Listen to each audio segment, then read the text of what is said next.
Sí, a ver, vamos a tener una charla. Le agradezco al ministro de Economía que esté con nosotros. Luis Caputo está con nosotros. Muchas gracias, Luis. Al contrario, gracias. Desde el anuncio de ayer que el gobierno va a presentar en el Congreso un decreto para solicitar el apoyo de este acuerdo que vamos a tener con el Fondo Monetario Internacional, hay muchas dudas y hay muchas preguntas con respecto a esto.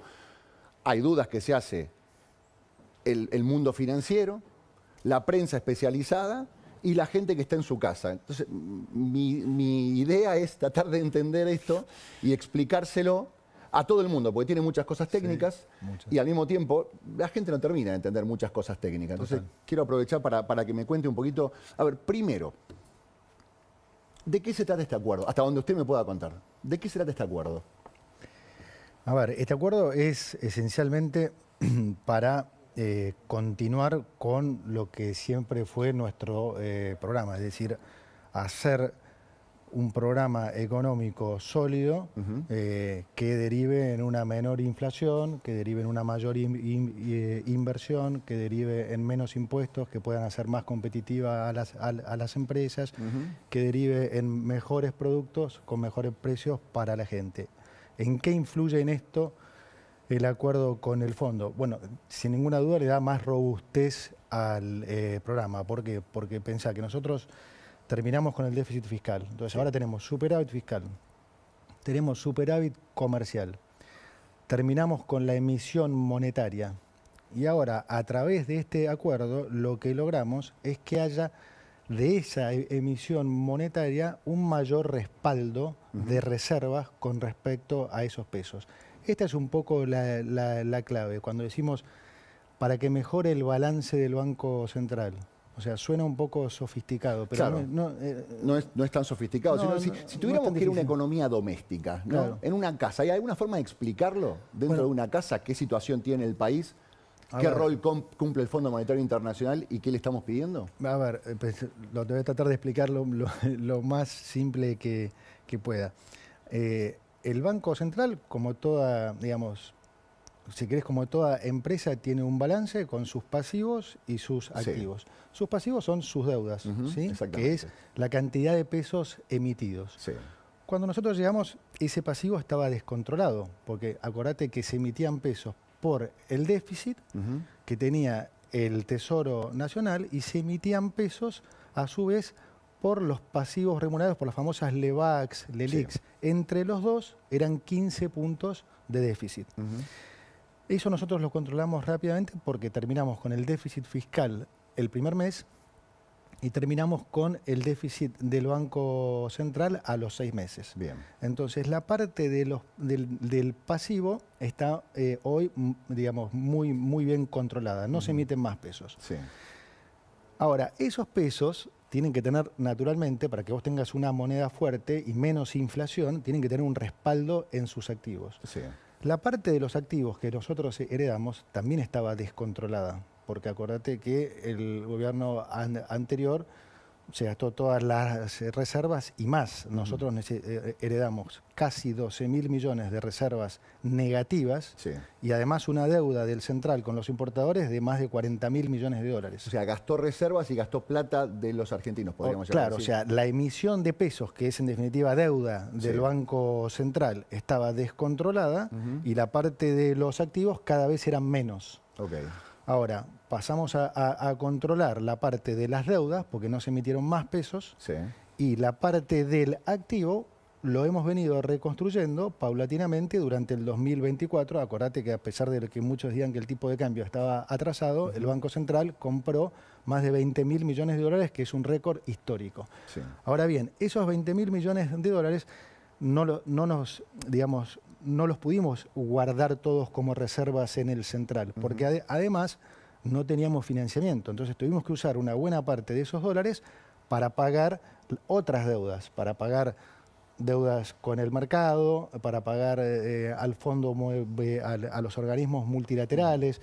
Entonces tuvimos que pagar muchas de esas deudas. Entonces, en el activo del Banco Central todavía sigue siendo un activo flojo, que teníamos dos alternativas: seguir recomponiéndolo paulatinamente, como lo hicimos durante el 2024 con el Banco Central comprando reservas, o llegar a un acuerdo con el fondo que nos diera, digamos, nuevos fondos frescos para mejorar ese activo del Banco Central. ¿Y por qué es importante mejorar ese activo del Banco Central? Porque esas son las reservas que respaldan los pesos. Entonces, naturalmente, si vos tenés reservas, mayores reservas y más sólidas, más respaldado van a estar tus pesos. Entonces, eso se traduce en menos inflación para la gente. Digamos, para la gente, para los economistas, para los periodistas, hay una explicación.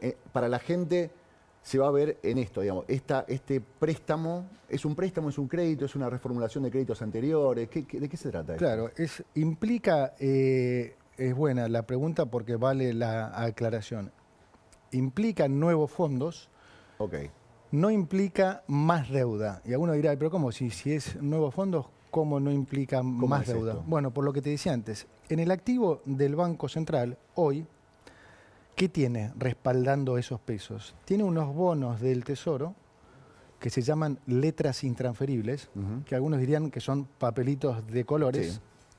Entonces, nosotros, con los dólares que nos da el Fondo Monetario, lo que vamos a estar haciendo es recomprándole esa deuda del Tesoro en poder del Banco Central y la liquidamos, la tachamos. Entonces, matamos esa deuda. Entonces, por un lado estamos reduciendo deuda, que es la que le compramos, esas letras intransferibles que le compramos al Banco Central, y por otro lado estamos tomando esta deuda con el fondo. Entonces estamos en el neto, no aumenta la deuda, pero sí mejora muchísimo la calidad del balance del Banco Central, porque ahora en vez de haber papelitos de colores respaldando los pesos, ahora hay dólares.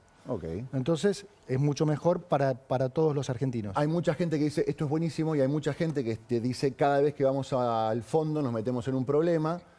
Hay gente que está recuperando tweets suyos o del presidente Milei criticando las veces que se fue, por ejemplo, en el gobierno anterior al fondo.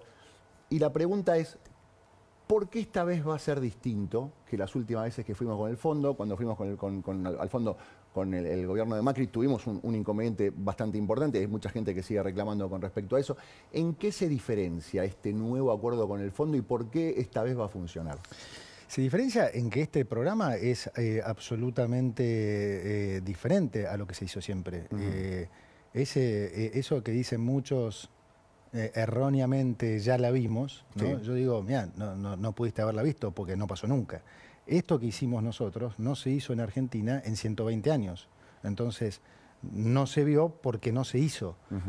Nunca un gobierno fue a un orden macroeconómico por decisión política. De los últimos 123 años, en Argentina, 113 tuvo déficit fiscal, que fue siempre la madre de nuestro problema, ¿no? Y que se traducía en las cosas que la gente veía, que era mayor inflación, suba del dólar, defaults y demás. Ahora, el origen, ¿cuál fue siempre? El déficit. Este fue el único gobierno que sin ir a una crisis, no solo sin ir a una crisis, sino evitándola, atacó el problema de raíz y terminó con el déficit fiscal. Entonces, la realidad, para ponerlo en términos simples, yo es como que digo siempre, pongo el ejemplo de un mal y un buen alumno. Hay mucha gente que se comió el cuento que Argentina no fue mal por 120 y pico de años por factores externos, por complots, por cosas, digamos, ajenas a nosotros. A Argentina le fue mal durante 120 años porque hizo las cosas mal, porque era un mal alumno. Porque como dije antes, en el 90% de los años tuvo déficit. Y cuando no lo tuvo, no fue por decisión política, sino porque venía de una crisis y la crisis hizo el ajuste, o porque vendía las joyas de la abuela, o porque subía infinitamente impuestos, digamos. Nosotros estamos haciendo algo, lo opuesto a lo que se hizo en los últimos 120 años. Redujimos el déficit a cero, estamos en superávit, pero no subiendo impuestos, sino reduciendo el gasto. Y eso nos permitió bajar impuestos. Es decir, estamos deshaciendo todo ese círculo vicioso que llevó a Argentina a tener mayor pobreza, precios mucho más altos, empresas no competitivas.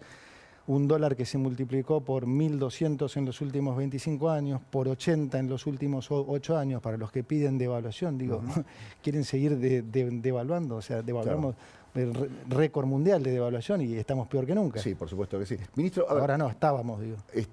Usted plantea esta cuestión es otra Argentina, es otro plan, es otra idea económica. Sí. Es el mismo fondo. Mucha gente dice, el fondo nos va a pedir un montón de cosas, el fondo nunca te da las cosas sin nada a cambio, se van a querer meter en los impuestos, se van a querer meter en la edad jubilatoria, se van a querer meter en la cotización del dólar, nos van a obligar a devaluar, nos van a limitar, le van a limitar a usted y a su equipo económico las decisiones que tomen. ¿Qué pasa con el fondo? Ya me explicó que desde este lado la cosa es distinta. Sí, totalmente. ¿Del lado de enfrente la cosa sigue igual o es distinta la No, visión es totalmente distinta. De hecho, me voy a permitirme una infidencia, pero en la última reunión que tuvimos, esa que tuiteó Gita Gopenak, dijo, ojalá tuviéramos más países como Argentina, porque ustedes, o sea, nosotros pensá que nos pusimos metas más desafiantes que el fondo y además las sobrecumplimos. O sea, eso al fondo no le pasó nunca. Entonces, el fondo con Argentina está en shock, porque por todo lo que hicimos, porque no se esperaba nunca eso, y por cómo resultó. Porque ellos, la realidad es que cuando a principio de año, cuando nosotros les contábamos, porque esto, acordate que yo lo expliqué desde el día 1, y cuando se los contábamos a ellos, ellos también tenían sus dudas, como tenía mucha gente. Van a decir, ¿cómo vas a hacer para ir a déficit cero? ¿Cómo van a hacer si tenés tasa de interés real negativa? O sea, una tasa de interés más baja que la inflación, ¿se te va a ir el dólar al demonio? No, no se nos va a ir el dólar al demonio porque vamos a hacer un instrumento financiero que es el BOPREAL, que nos va a ayudar a controlar la suba del dólar, que nos va a permitir eliminar pesos y nos va a permitir solucionar el problema comercial. Después pensaban, bueno, pero ¿será que van a tener que devaluar igualmente porque la inflación va a bajar rápido? Sí, la inflación bajó más rápido de lo que todo el mundo pensaba también. Después se pensaba que iba a ser a costa de una recesión infinita. Y en realidad crecimos al 5,5%. O sea, Horacio, en serio, se están reescribiendo libros. Pensá que nosotros hicimos un ajuste del gasto del 30% y la economía terminó el año creciendo 5,5%.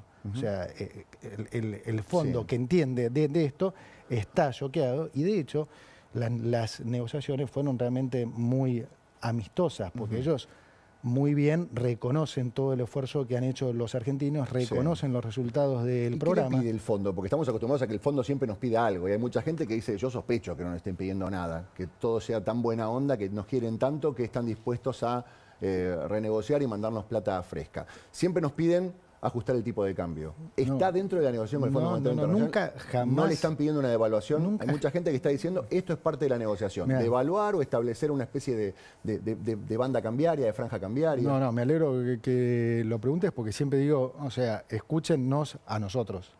Porque la realidad es que nosotros no hemos hecho otra cosa que decirles la verdad a la gente y algunos colegas o algunos que se venden como que tienen información, lo único que hacen es confundir a la gente. Nosotros siempre les decimos la verdad. Siempre dijimos que el fondo no nos pidió devaluación y el fondo nunca nos pidió devaluación. Nunca. Nunca.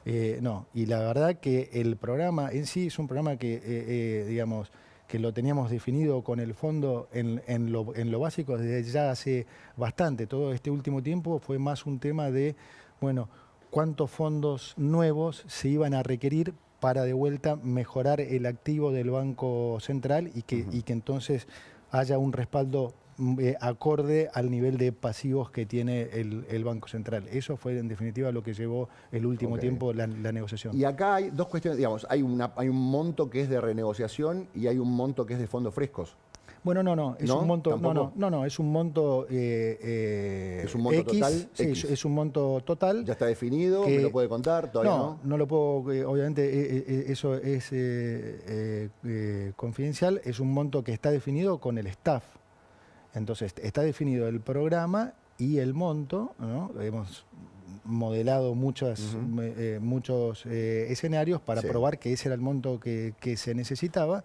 El staff estuvo de acuerdo tanto con el programa como con el monto y ahora lo que hace el staff es elevarlo al board. Ahora, el board del fondo es en definitiva después el que decide si efectivamente le pone el gancho a ese acuerdo. Con respecto a la cotización del dólar, que es algo que nos marca, por lo menos a nosotros, los entre comillas ciudadanos comunes, la economía. Es como un valor que tenemos de referencia para saber cuánto ganamos, si ganamos bien, si más o menos, si esto es caro, si esto es barato. Ustedes arrancaron con esta idea de ir depreciando el peso 2% en forma mensual, ahora está en el 1%. ¿Se modifica esa política cambiaria con este acuerdo? Mira, de lo que puedo decir, lo importante para la gente es dos cosas. Una, que no cambia nada digamos, pero no cambia nada por la robustez de nuestro programa. O sea, vos pensás que hoy ese pasivo que yo te cuento del Banco Central, y típicamente en Argentina, Horacio, estuvo entre 14 y 18 puntos de Producto Bruto. Olvídate de que es como 14 o 18 puntos de Producto Bruto, puede sonar muy técnico, pero quédate con el número nomás para entender esto. Hoy ese número es menos de 7%. ¿Qué quiere decir esto traducido? Que lo que dije casi en la primera entrevista que me hicieron hace 14 meses. Vamos a ir a una competencia de monedas donde, aunque parezca alocado, van a terminar faltando pesos y la moneda fuerte va a ser el peso. Eso yo lo dije hace 14 meses. Y hoy estamos en esa situación. ¿Qué quiere decir que sean apenas 7 puntos de producto? Que no hay pesos. O sea, la economía necesita una cierta cantidad de pesos para funcionar, a menos que creamos que volvemos al trueque, no sé, que vos te querés comprar un cuaderno y tenés que llevar 4 vasos. O sea, no. Entonces, hoy hay el hecho de tener tan controlado la cantidad de pesos hace que eventualmente pueda haber un poco de volatilidad acotada en el tipo de cambio, pero nunca puede haber un cimbronazo, porque para que pase eso tiene que haber suficiente cantidad de pesos. No hay, a ver, a diferencia de otras cosas, a ver si entiendo bien, hubo un momento donde estábamos todos con un montón de pesos y queríamos sacárnoslos de encima y recurríamos al dólar. Usted dice que es una situación al revés, son pocos los pesos y que en el momento que se levante el cepo no hay pesos para que la gente salga corriendo a comprar esos dólares. Lo dijiste mejor que yo. Cada vez hay menos pesos y cada vez va a haber más dólares. Eso nos va a permitir entonces poder salir del cepo sin que haya ningún problema. Ok, perfecto. Por eso esa era una de las 3 condiciones. Acuérdate que siempre hablamos con el presidente de que teníamos que recomponer el balance del Banco Central. El presidente dijo el 1 de enero del 2026 ya no va a haber cepo. Y mucha gente se preguntaba, bueno, ¿pero qué va a pasar? ¿Va a ser en mayo, en junio, en julio o va a ser el 31 de diciembre? El acuerdo ya está, lo que falta es refrendarlo en el Congreso. Claro. Acordando esto, ¿estamos más cerca de levantar ese cepo? Sin duda estamos más cerca, porque el otro proceso, el presidente decía bien, en ese momento no teníamos un acuerdo, entonces el proceso gradual, si hubiéramos hecho como en el 2024, de ir comprando dólares con el banco a través del Banco Central, nos hubiera llevado mucho más tiempo. Claro. Esto es una cosa. Y la otra cosa importante también que no te dije, Horacio, que me parece bueno que se entienda que también sirve el acuerdo con el fondo, es que ayuda a bajar el riesgo país. ¿Y qué implica que ayude a bajar el riesgo país? Bueno, dos cosas. Una, un mayor financiamiento y a tasas más bajas para las empresas argentinas. Entonces, si las empresas argentinas se pueden financiar a tasas más bajas, también pueden ofrecer productos a precios más bajos. Bien. O sea que eso también ayuda. Y la otra cosa es que al bajar el riesgo país, también nos permite a nosotros poder refinanciar los vencimientos de capital. Entonces, eso es clave, porque si nosotros podemos refinanciar los vencimientos de capital, que es lo normal, lo que hacen todos los países del mundo, pero nosotros no, porque no tenemos financiamiento, entonces esas reservas que nosotros tenemos en el central no se van. Entonces siguen respaldando estos pesos, que además ya no emitimos más.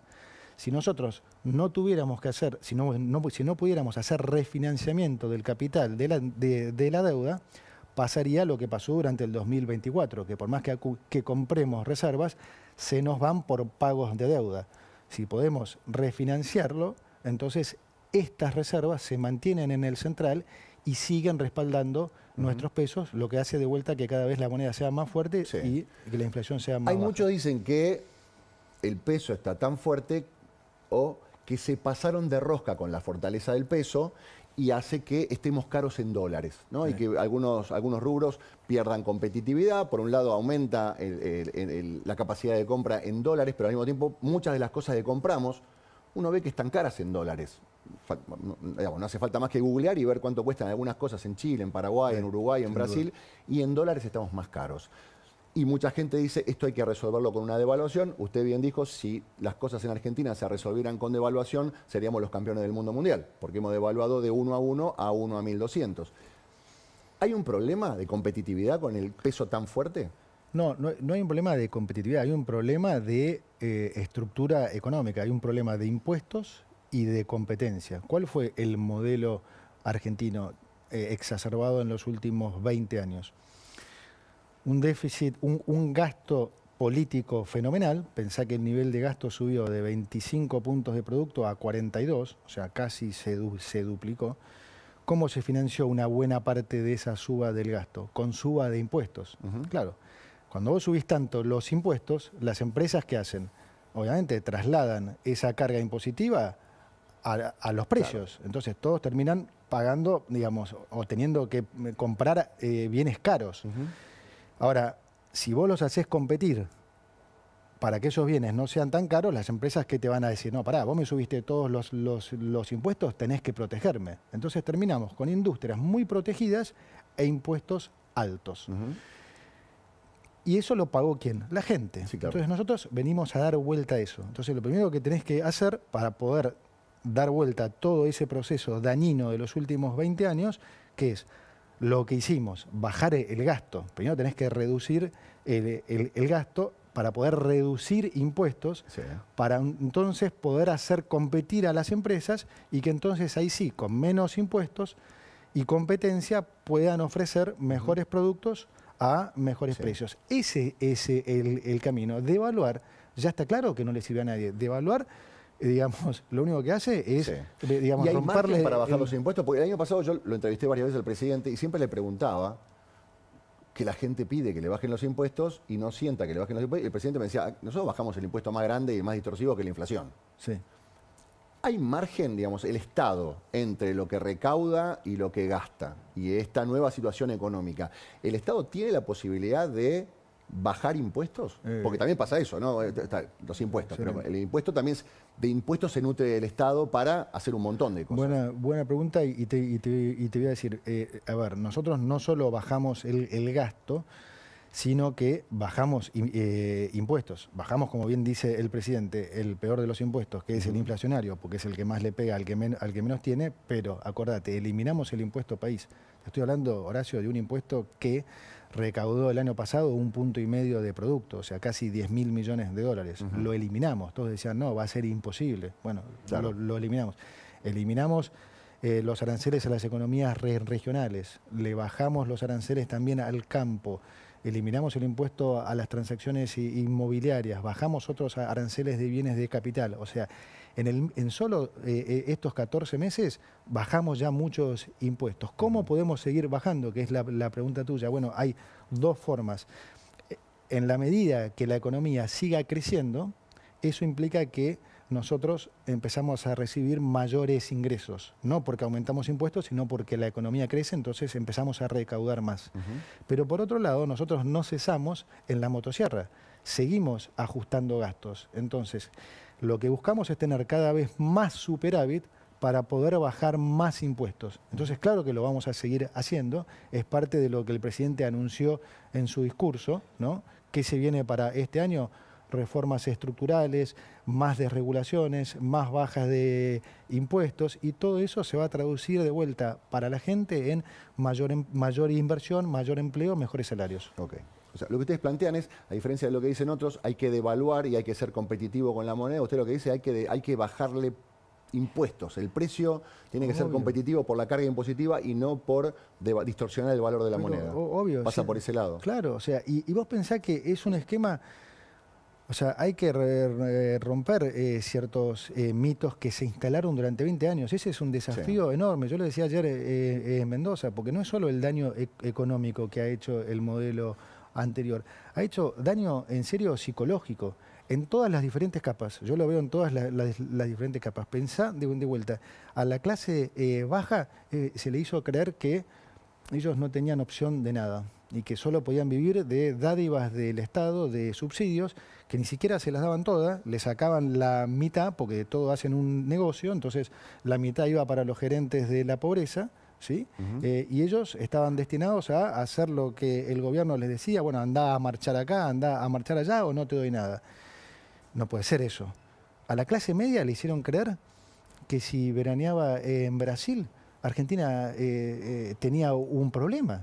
O sea, ¿cómo puede ser que sea un problema que un argentino de clase media veranee en Brasil, que es un país vecino, que llegase en auto? O sea, no es que es un lujo. O sea, entonces, y sin embargo, ¿cuánta gente escuchaste este año decir, no, el dólar tiene que subir? Hay gente veraneando en Brasil. Sí. O sea, nos volvimos locos. No, sí, y lo mismo con los empresarios.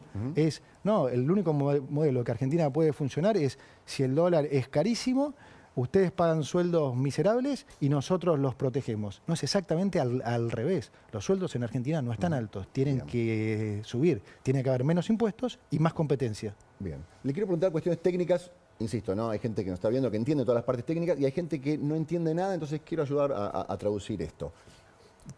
Hay algunos que dicen, esto debería hacerse por una ley del Congreso. Hay que presentar una ley del Congreso, tenemos que debatirla. Y el planteo del gobierno es, no, vamos a presentar un decreto de necesidad de urgencia en el que les pedimos que nos apoyen. Si una de las dos cámaras no lo rechaza, queda vigente, es ley.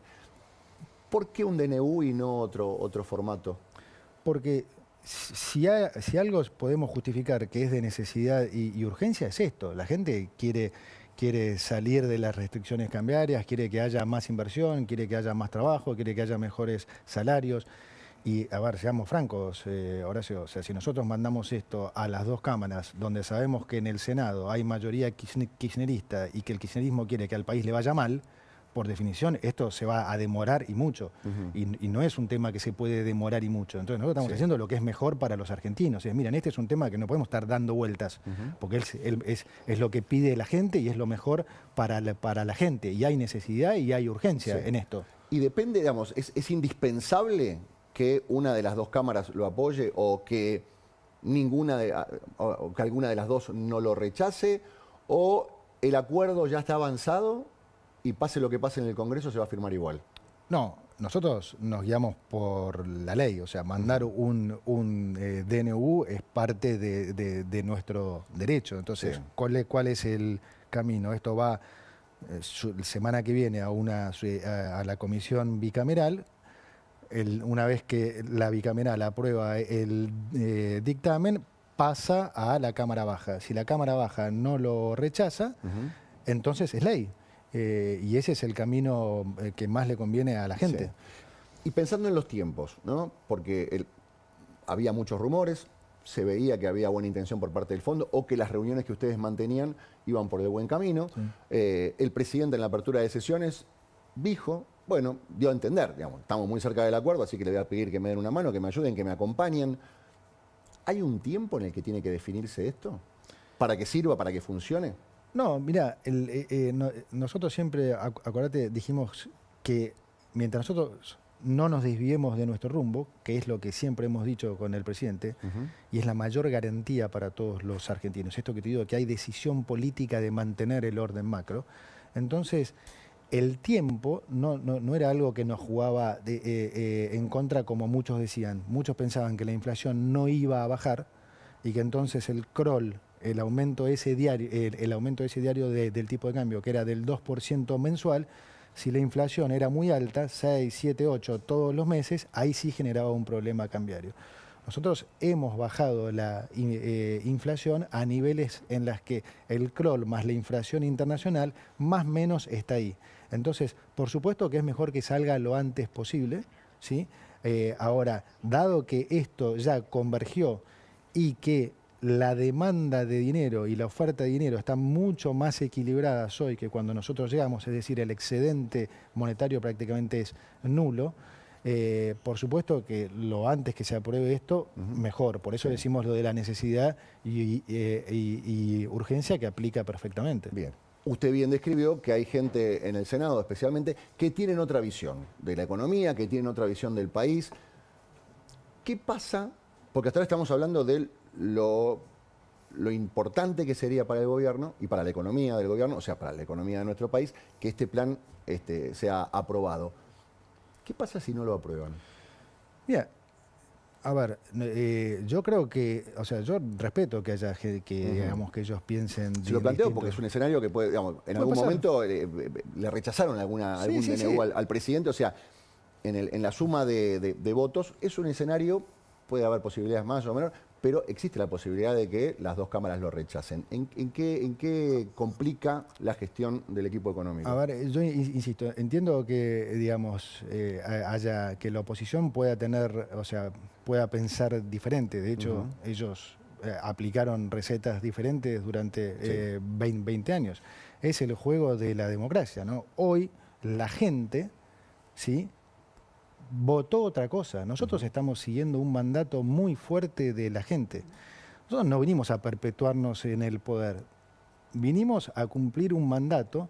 Vos fíjate que, por eso digo, esto no tiene antecedente, ese cuento de ya la vimos no tiene nada que ver. ¿Cuándo un presidente hizo campaña diciendo exactamente lo que iba a hacer? No, digamos, no contándole un cuento a la gente. Después nosotros vinimos y lo ejecutamos, lo estamos ejecutando al pie de la letra. Nunca dijimos nada que no íbamos a hicimos exactamente siempre lo que dijimos que íbamos a hacer. Y además pasó lo que dijimos que iba a pasar. Lo que nos dio además también mucho más credibilidad. Eso nos dio credibilidad con la gente también. Y entonces la gente apoya al gobierno. Sí, hay un determinado sector de la sociedad que, digamos, que quiere ponerse en contra de lo que la gente votó. Bueno, supongo que pagará las consecuencias en una próxima elección, porque claramente hoy la gente está contenta con lo que hemos hecho y con lo que estamos haciendo. Así que se harán cargo, supongo. Le quiero preguntar con respecto a usted. Hay momentos, imagino yo, que son los momentos donde tiene un poco de tranquilidad. Es un tuitero activo, participa, responde, está desafiante en las últimas épocas. Y usted debe ser consciente que en las redes es uno de los funcionarios al que creo que más veces renunciaron. Hay rumores, hay crisis, hay problemas entre el presidente y Caputo, hay problemas entre el presidente Caputo y Sturzenegger. ¿Cómo está la relación ahí? Yo creo que eso habla de la desesperación de la oposición. Porque así como que te dije antes que no hay antecedente de una situación, de un programa económico como el actual, no hay antecedente de una relación entre presidente y ministro como tenemos con el presidente de la Nación. O sea, lo dice siempre él y lo digo, lo digo siempre yo. O sea, no hay antecedente. No puede haber una mejor relación entre presidente y ministro. O sea, es casi una hermandad. Se mete? Porque da entonces, cuando vos ves ese nivel de invento, para mí lo único que refleja ya es el nivel de desesperación que hay del otro lado. ¿Y qué tanto ruido hace para afuera? Porque, a ver, lo que vemos en redes sociales, evidentemente esos tweets, esos rumores, llegan por ahí en el medio de una negociación con un organismo internacional. ¿Le preguntan? ¿Hay confianza como para preguntarle, Luis, esto es verdad, esto es mentira? Yo creo que lo hacen porque hace ruido. ¿Hace ruido? Yo creo que sí. ¿Les ha pasado estar en una negociación con la persona que están negociando el ruido que empieza a surgir alrededor? No, pero uno esperaría que tuviera impacto cero, porque es tan ridículo que cuando vos ya excedes el límite de credibilidad, vos tendés a pensar, bueno, la gente se tiene que dar cuenta que esto es una idiotez sublime, porque el presidente lo único que hace es elogiarnos al equipo económico y demás. La relación es sabido que es, ya te digo, de la mejor que puede haber habido entre un presidente y un ministro. Entonces, cuando vos ves que se dicen cosas así, yo hubiera esperado que tuviera impacto cero. La realidad es que no. Y probablemente, como ellos saben que no, por eso lo hacen. Pero lo que te digo de vuelta es, este es un año electoral. Vamos a escuchar cualquier cosa, porque además hoy tienen el siguiente problema, Horacio, que es que no pueden atacar lo económico, porque nosotros evitamos una crisis que el mundo entero creía que era inevitable, y hoy Argentina es otro país con lo que era respecto a hace 14 meses. Entonces, desde lo económico no tienen ningún argumento, no pueden atacar nada, entonces tienen que buscar alguna cosa que trate de poner nerviosa a la gente, pero que no puede ser por ese lado. Entonces hay que inventar algo. ¿Y qué inventamos? No sé, lo que sea. Inventar que... Y ahí vienen estas cosas. Pero sí, sería necio si no dijera que hay mucha gente se lo cree, o alguna, sí, seguro. Clarísimo. Ministro, le agradezco mucho su tiempo. Ha sido muy amable venir a acompañarnos. Espero que no sea la última vez. No. Le agradezco mucho. Gracias. Seguimos, por supuesto, con muchísima información. Tuvimos la posibilidad de conversar con el ministro de Economía, Luis Caputo. Tenemos